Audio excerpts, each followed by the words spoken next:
Welcome back to another technical deep dive here in the debug zone.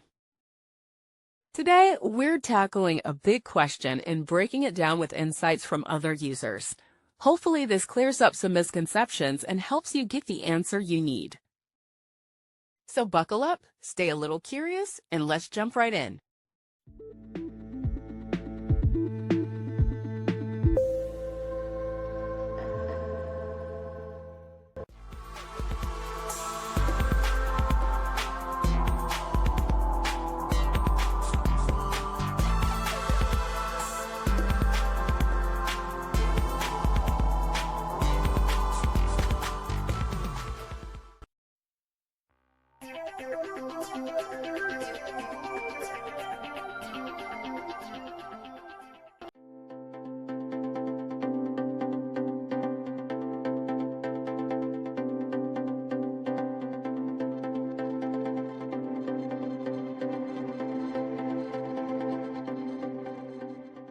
And that's a wrap.